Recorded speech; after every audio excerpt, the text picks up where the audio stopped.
उस गांव में हर साल जब बारिश का मौसम आता तो मानो आसमान में छेद हो गया हो और मूसलाधार बारिश बिना रुके बरसती रहती।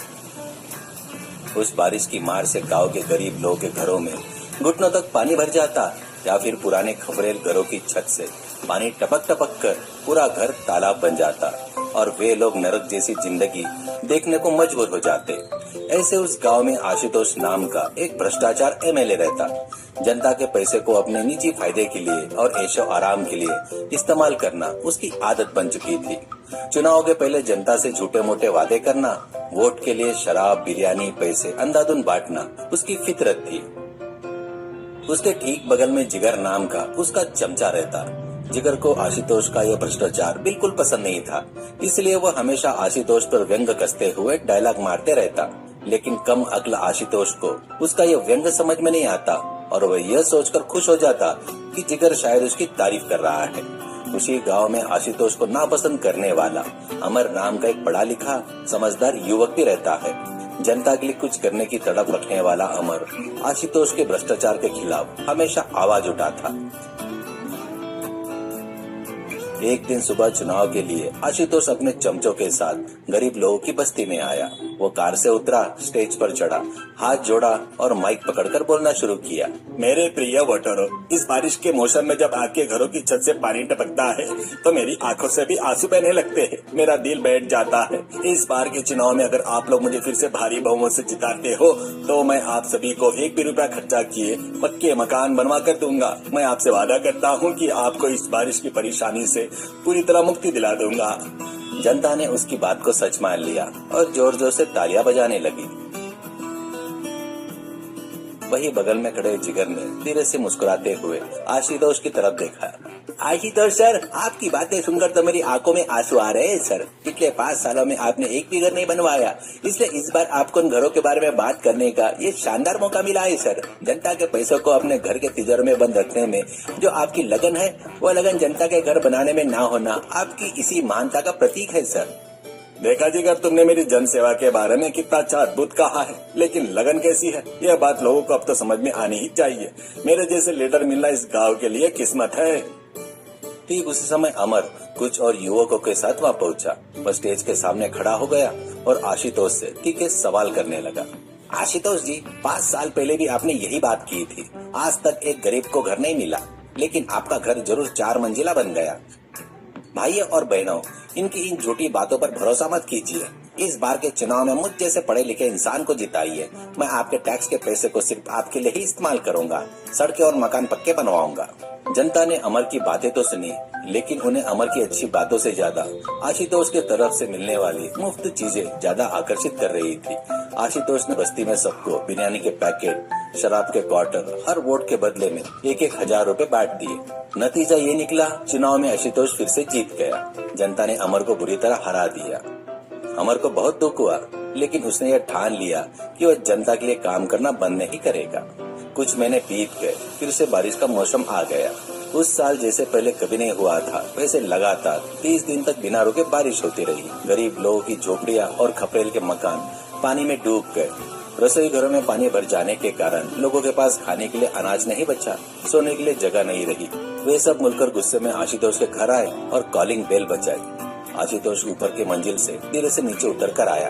एमएलए साहब, हमारे घर डूब चुके हैं। चुनाव से पहले आपने हमको कहा था कि हमें पक्के मकान देंगे, लेकिन अब हम सड़कों पर आ गए हैं। हमारे साथ न्याय कीजिए।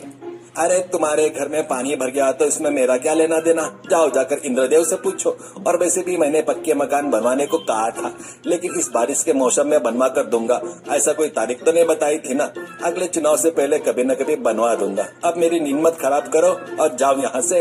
हाँ भाइयों और बहनों, एमएलए साहब जो कह रहे हैं वही 100% सच है। उन्होंने पिछले चुनाव का खर्चा अभी तक रिकवर नहीं किया है, तो अभी से आपके घर के बारे में कैसे सोच सकते हैं? उनके सोते रहना ही गांव की भलाई के लिए अच्छा है। अगर वह जाग गए तो आपकी जेब खाली हो जाएगी। कृपया करके आप लोग यहाँ से चले जाइए। जिगर, मेरी भलाई के लिए तुम्हारी यह चिंता देखकर दिल खुश हो जाता है। इन लोगों में अकल नहीं है, इन्हें मेरी कीमत का अंदाजा भी नहीं है। जनता आशुतोष की इन झूठी बातों को समझ गई कि वो ठगे जा चुके हैं और वे रोते हुए वापस लौट आए। ये सब दूर से देख रहे अमर को बहुत दुख हुआ। उसने सोचा कि जनता के लिए तुरंत रहने के लिए कोई न कोई इंतजाम करना होगा। वह तुरंत गांव के एक मशहूर और बड़े व्यापारी जो एक नेक दिल के अमीर इंसान थे, चौहान के पास गया। चौहान का बहुत बड़ा ट्रांसपोर्ट का बिजनेस था। उनके शेड में कई पुराने बसें बिना इस्तेमाल के बेकार पड़ी हुई थी। चौहान साहब, गांव की हालत बहुत खराब है। गरीब लोग के घर बारिश से बह गए हैं। आपके शेड में जो पुरानी बसें बेकार पड़ी है ना, अगर वे मुझे आप दे दे तो मैं खुद अपने पैसों से उनकी मरम्मत करवा कर उन्हें रहने लायक घर में बदल दूंगा। गरीब लोग उन बसों के घरों में भीगे बिना आराम से रह सकेंगे। कृपया करके मदद कीजिए। अमर, तुमने बहुत ही नेक बात सोची है। पढ़े लिखे नौजवान को तुम्हारी तरह सोचना चाहिए। ये पुरानी बसें वैसे भी कबाड़ में जाने वाली थी, उन्हें जनता की भलाई के लिए इस्तेमाल कर लो। इसके लिए मैं 1 रुपया भी नहीं लूंगा। तुम्हें और भी कोई मदद चाहिए तो मैं करने के लिए तैयार हूँ। अमर बहुत खुश हुआ।